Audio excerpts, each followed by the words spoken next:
Un réseau local de services, pour moi, ça devrait être un partenariat entre le réseau de la santé et les réseaux qui existent dans les communautés, que ce soit des réseaux communautaires, ça pourrait être aussi d'autres institutions comme le milieu scolaire ou la municipalité. Donc, c'est des intervenants locaux de différents horizons avec lesquels l'établissement de santé tente de s'associer pour travailler sur le développement de la communauté, l'amélioration des conditions de vie, du milieu de vie, pour une meilleure santé de la population, finalement. C'est pas nouveau. Non. Non, par ailleurs, l'obligation de faire un réseau local de services, elle est venue avec la création des C3S. C'est peut-être ça qui... C'est plus le réseau de la santé, à mon avis, qui a changé que les réseaux dans les communautés.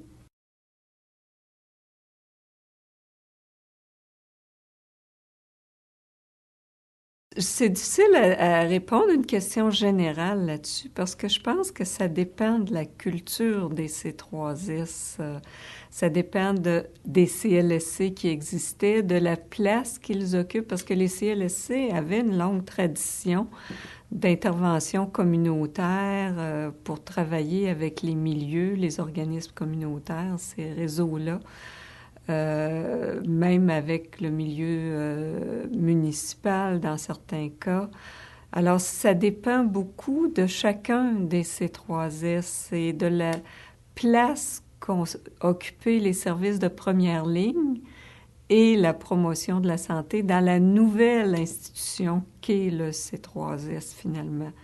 Est-ce que le CLSC, dans certaines régions, je ne sais pas si on parle montréalais, du milieu montréalais ou autre, je pense que dans certaines régions, l'alliance entre les institutions de santé a été plus facile. Dans d'autres, en milieu urbain particulièrement, j'ai l'impression que c'est tellement une toile d'araignée que de regrouper ensuite des CLSC avec des établissements hospitaliers, des établissements de soins de longue durée, ça n'a pas toujours été évident au niveau de la culture. Et il y a encore, à mon avis, une inégalité ou des différences.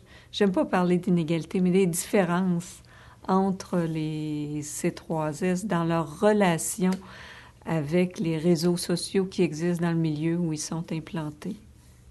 Pour ce que je vois, moi, dans le contexte de mon travail, dans les activités de recherche, beaucoup avec les concertations de quartier, la présence des organisateurs communautaires ou de d'autres intervenants des C3S, elle n'est pas la même d'un territoire à l'autre. Ça varie beaucoup. Je pense que ça évolue aussi, mais c'est encore en évolution et il y a encore des différences notables d'un milieu à l'autre.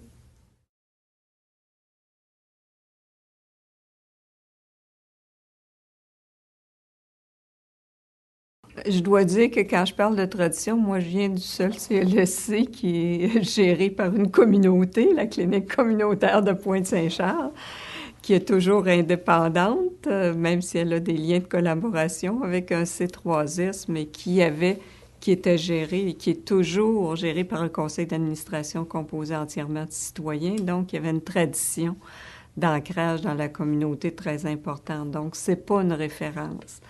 La référence que je peux avoir, je viens de donner une formation au développement des communautés dans un C3S à Montréal, une formation au cadre, et je réalise qu'il y a encore une séparation entre les équipes d'intervention, les organisateurs communautaires, les services généraux ou des services particuliers comme les services aux personnes en perte d'autonomie.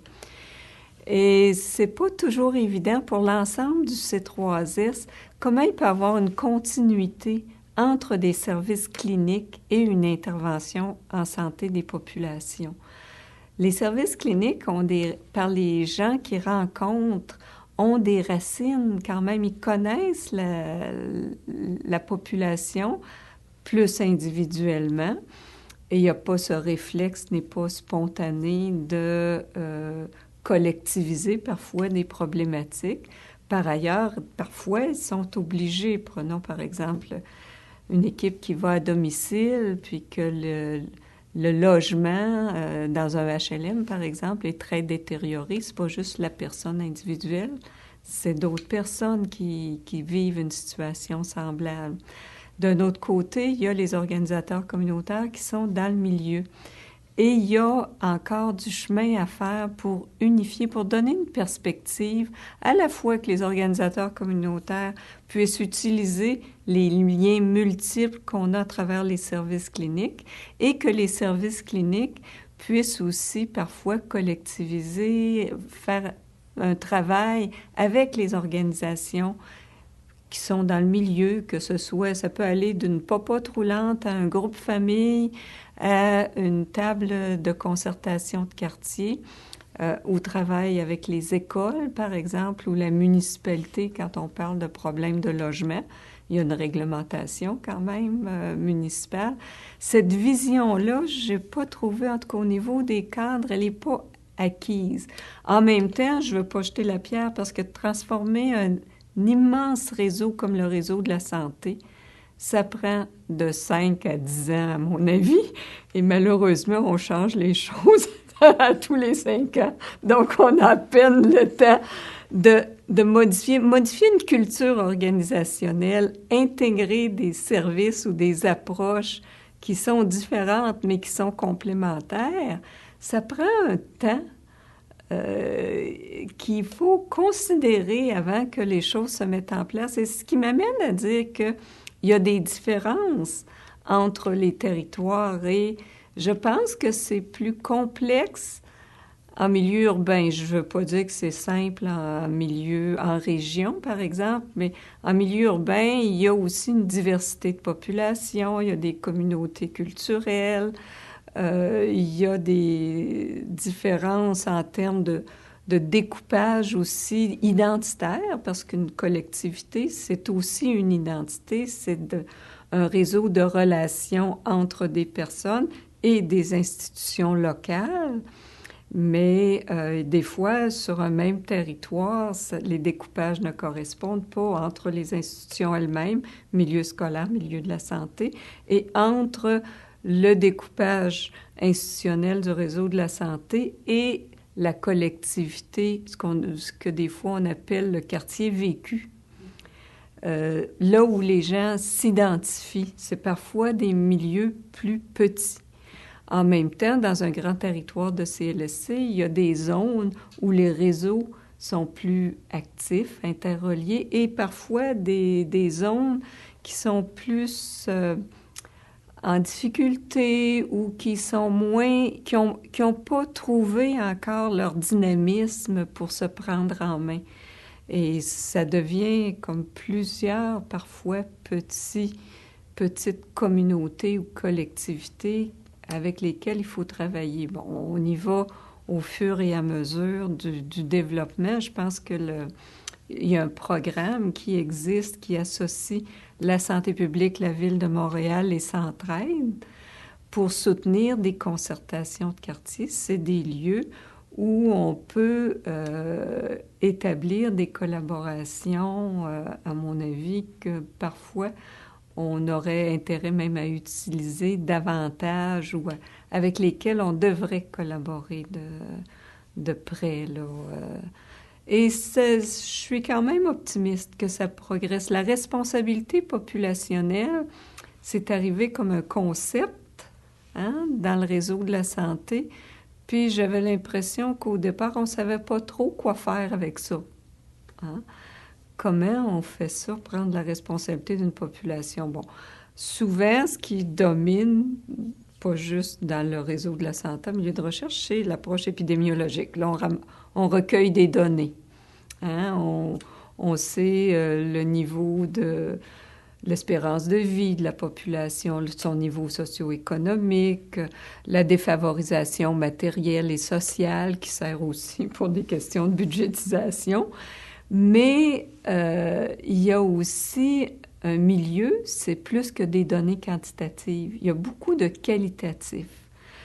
Et les organisateurs communautaires connaissent, maîtrisent ce qualitatif-là, mais aussi les services cliniques en ont des bouts. Et cette intégration des visions, autant à l'interne que dans le milieu, c'est quelque chose qui est en marche et qui est encore à approfondir, si on peut dire, là.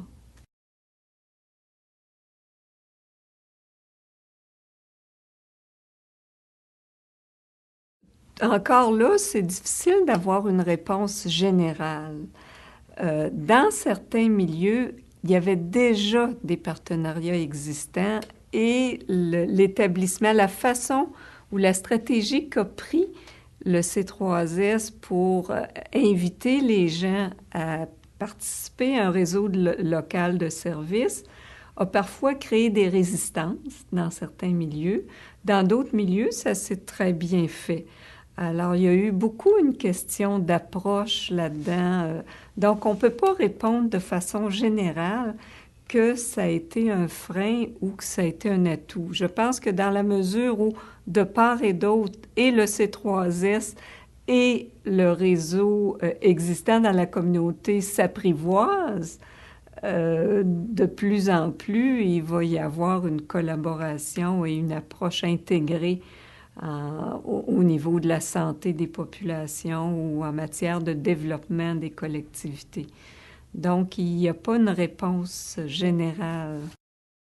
J'ai plus, dans mon travail, on a plus étudié les concertations de quartier. Donc, notre ancrage n'était pas le réseau de la santé ou le C3S, c'était vraiment les tables intersectorielles dans les quartiers.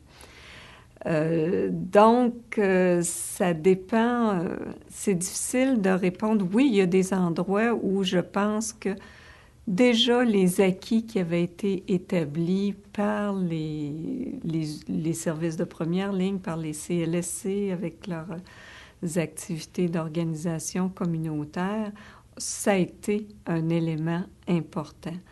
D'autre part, je pense aussi qu'il y a un élément qui est non négligeable, qui est l'orientation donnée par la direction du C3S. C'est-à-dire, quand on transforme une culture organisationnelle, qu'on introduit une responsabilité populationnelle et qu'on veut développer une approche différente avec les milieux, il faut que le message vienne de haut. Parce qu'on se retrouvait à intégrer plusieurs institutions avec leur culture. C'est clair qu'un centre d'hébergement n'est pas tourné vers la communauté, qu'un hôpital est souvent plus tourné vers ses urgences, ce qui sont de leur responsabilité, mais d'intégrer tout ça et d'orienter l'ensemble de l'établissement, bien que ce n'est pas toujours toutes ces composantes au même degré ou au même niveau. C'est quand même, ça prend quand même une orientation qui vient de la haute direction aussi. Quand j'ai donné la formation en développement des communautés, la direction générale était présente et même la direction des ressources humaines dans les questions d'embauche, dans les questions de ressources matérielles aussi. Parfois, on a étudié des situations où, par exemple, dans des cas de logement avec des moisissures ou autres, où il y avait les ressources matérielles ont contribué d'une certaine façon. C'est pas évident toujours dans un grand établissement parce qu'il y a à traverser des frontières internes autant que des frontières externes. Entre des organisations. Il y a aussi entre des services d'un grand établissement comme un C3S où il y a à traverser des frontières, à développer des collaborations dans un objectif, par exemple, d'amélioration des conditions de vie du milieu. Il y a eu des réactions, par exemple, dans certains C3S où les organisateurs communautaires étaient ramenés plus sur des fonctions de, je dirais, service collectif plutôt que d'être plus dans la communauté. Il y a eu des réactions des réseaux communautaires parfois à ce niveau-là, mais je ne veux pas... Puis d'autres fois, Il y a eu des approches très intéressantes, par exemple, des projets en maturité scolaire avec les milieux scolaires, les réseaux communautaires, les groupes de parents, vraiment comme une prise en charge collective qui se développe pour assurer finalement la réussite scolaire des enfants. C'est quand même un déterminant majeur de la santé ou dans leur parcours de vie. Donc, c'est difficile de répondre d'une façon générale à une question comme ça.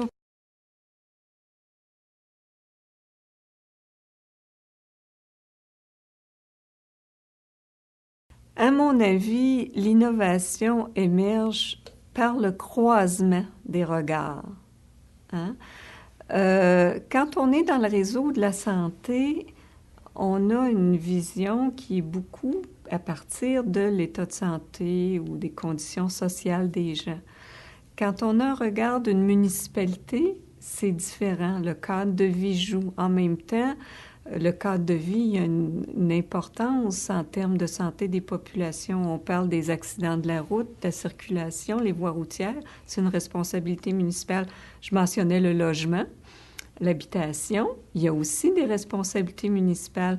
Le milieu scolaire a aussi un autre regard sur les familles. L'intégration aussi des familles immigrantes qui parfois se fait beaucoup à travers l'école et les enfants. Et puis, il y a le réseau communautaire qui a une proximité avec différentes couches de population ou différentes communautés ou sous-groupes dans le milieu, qui a aussi un regard, que ce soit au niveau des problématiques santé mentale, jeunesse. Alors, l'idée, c'est que dès le départ, on accepte de croiser les regards et de se donner une vision partagée et pas arriver en essayant d'additionner nos responsabilités ou notre habitude de travailler. On parle de travail en silo. Parfois même, ça se retrouve dans les réseaux communautaires aussi. Hein? À cause des financements, tout le monde a un champ de responsabilité. En même temps, c'est important d'avoir une expertise, mais cette expertise-là ne doit pas créer une frontière avec des institutions ou des groupes communautaires qui ont un autre regard. L'idée d'intégrer les approches, c'est dès le départ. À mon avis, c'est une condition de l'innovation, c'est d'avoir une vision partagée qui se donne les possibilités de croiser les regards et donc de ne pas rester sur « ça, c'est ma responsabilité »,« ça, c'est la responsabilité d'un autre », mais vraiment d'établir donc des objectifs partagés et de là découlent des actions. Aussi, je pense qu'un autre élément clé, c'est la contribution de la population. On ne peut pas penser l'avenir d'une communauté sans ses résidents, sans l'input, la contribution de ses résidents. Et quand on parle de croiser les regards, c'est un des regards qui, à mon avis, est essentiel. Leur regard aussi sur nos services, leur regard sur la qualité de leur milieu, qu'est-ce qu'ils souhaitent pour leurs enfants, quelles sont les difficultés qu'ils rencontrent. C'est aussi, à mon avis, un facteur d'innovation que d'intégrer dans cette démarche-là la population qui habite le territoire.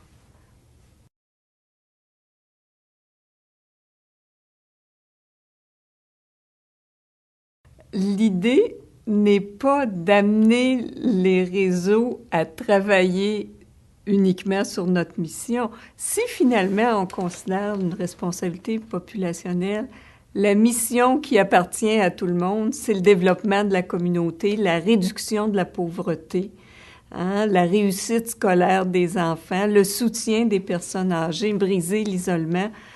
Ça va avoir des retombées en matière de santé et donc des retombées probablement sur nos services si on améliore les conditions de vie ou le cadre de vie. Donc, il ne faut pas, quand je parle de croiser le regard, il ne faut pas partir avec un point de vue que le réseau local va venir enrichir notre mission juste de ce point de vue-là, notre mission de santé, ou encore moins de prendre des mandats parce qu'on a trop de responsabilités ou de travail et moins de ressources.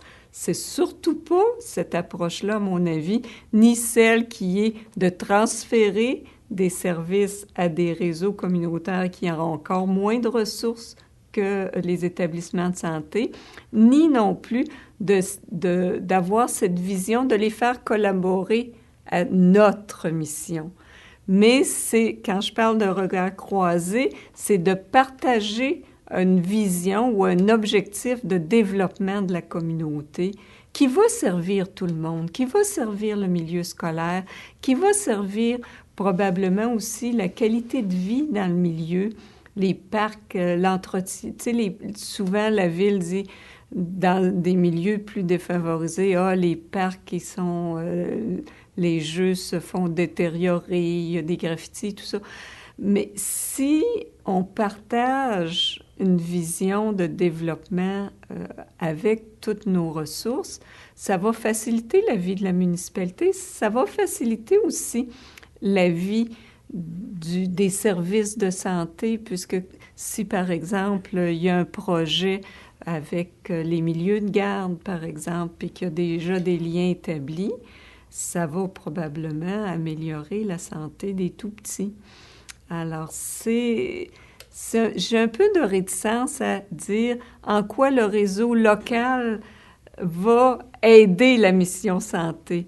Je dis, en quoi on va mettre ensemble nos visions et nos objectifs pour un meilleur aide de la communauté, finalement. C'est cette approche-là, et quand je dis qu'il y a des écarts, il y a à la limite, il y a des différences de vision, des orientations, des C3S ou des directions qui sont données dans l'approche avec les autres acteurs d'une communauté.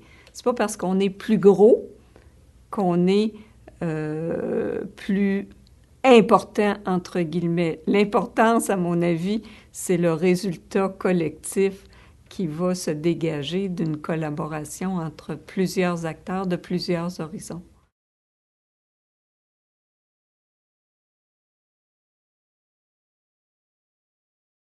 À mon avis, d'animer dans des milieux où il n'y a pas beaucoup de ressources ou tout ça, souvent, oui, je peux comprendre qu'un C3S qui a plus de ressources, où je parlais de certaines zones, parfois, même en milieu urbain, où il y a moins de dynamisme du milieu.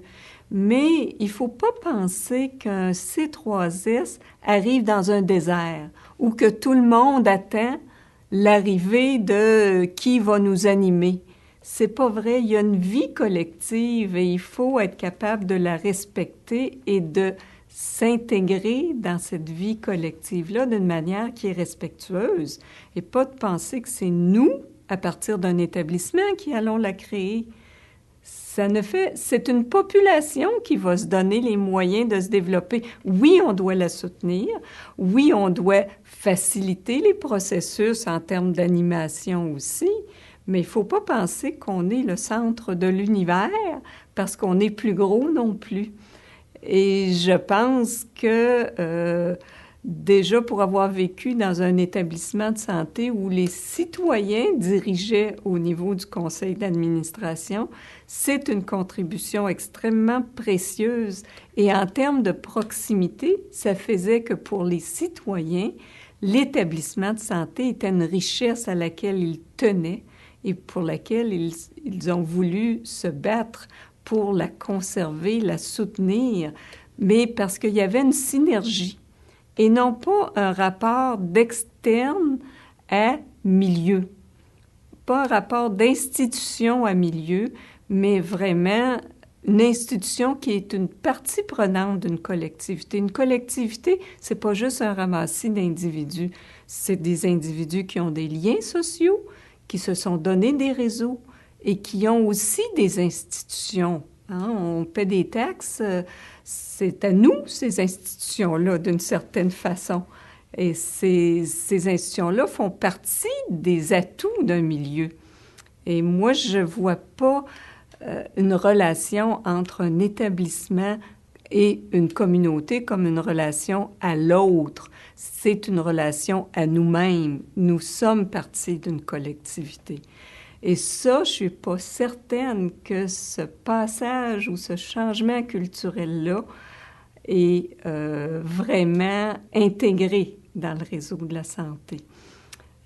Ça n'enlève pas ses responsabilités particulières de veiller, de surveillance de l'état de santé, de donner des services, de travailler à améliorer les conditions de santé, mais ça passe par le développement social des collectivités. Je pense qu'on dit toujours que le principal déterminant de la santé, c'est la pauvreté. S'ensuit des problématiques au niveau du logement, des revenus, de l'insécurité alimentaire, des performances scolaires des enfants dans certains cas, parce que de la santé mentale. Alors, c'est pas, faut pas avoir trop séparé les missions, bien que chacun a sa responsabilité. Mais si on se donne un plan, si on crée un véritable réseau, c'est avec un plan partagé, une vision commune. C'est ce que je peux dire. Je trouve pas que c'est... Je trouve pas que c'est acquis dans le réseau.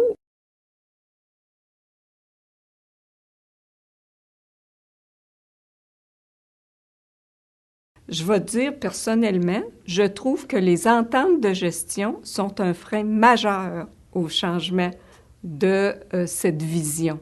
OK? On demande aux gens de comptabiliser les personnes que tu as vues, hein, par exemple un travailleur social, une infirmière. Ce qu'on comptabilise, c'est des actes posés. Dans un tableau de bord, ce qu'on identifie, c'est pas les résultats sur la santé de la population, c'est les services donnés. Ce qu'on comptabilise dans les ententes de gestion, c'est qu'est-ce qu'on a fait. Mais qu'est-ce que ça a donné? Quel processus s'est développé? Quels sont les changements qui sont souvent à beaucoup plus long terme que sur une base annuelle ou même de 3 à 5 ans? Ça, c'est pas évalué véritablement dans une entente de gestion. Alors, c'est un frein, à mon avis, au développement d'une approche de développement des collectivités dans le réseau de la santé.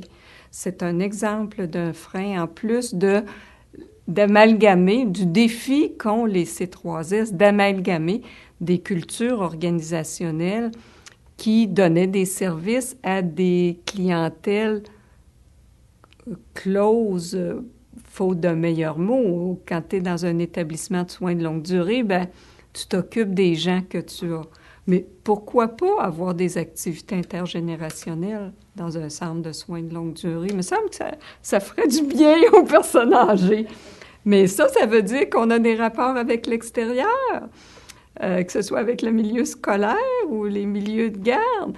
Un hôpital, bon, c'est sûr qu'il y a toute l'urgence, il y a tous les soins spécialisés, mais bon, on parle de formules de bénévolat. Souvent, on cherche en milieu hospitalier, mais des fois, l'ouverture, je n'ai pas toutes les réponses, hein, mais l'ouverture sur les milieux est aussi un élément qui peut contribuer aux soins également, mais c'est un changement de culture qui est à faire et dans des grandes organisations comme les C3S, ça prend un certain temps. Il faut se donner le temps de faire ça. Comme le développement des collectivités, ça prend un certain temps. C'est un réseau, une collectivité qui est aussi englobant et plus large, qui inclut les institutions. Donc, il faut se donner le temps et des moyens d'évaluer les effets, mais avec d'autres moyens que des rapports de gestion qui sont quantitatifs. Ça prend d'autres études pour vraiment évaluer les effets de ce genre d'intervention. C'est un peu pour ça, d'ailleurs, que je suis passée du terrain à la recherche en me disant peut-être qu'on va trouver d'autres façons finalement, d'évaluer les effets du travail qui est fait par beaucoup de gens qui travaillent beaucoup, Mais parfois, on est pris dans une roue qui tourne et on n'a pas toujours le luxe de ce recul pour pouvoir évaluer les effets et porter un regard un peu plus global sur les résultats de nos actions. Ça ne se sépare pas d'une prise en charge collective par les habitants, la population du milieu, et à travers des organisations. Mais c'est pas, il y a peut-être une vision qu'il faut ouvrir, mettre un peu d'air, la voir moins d'une façon avec des cadres plus institutionnels ou organisationnels et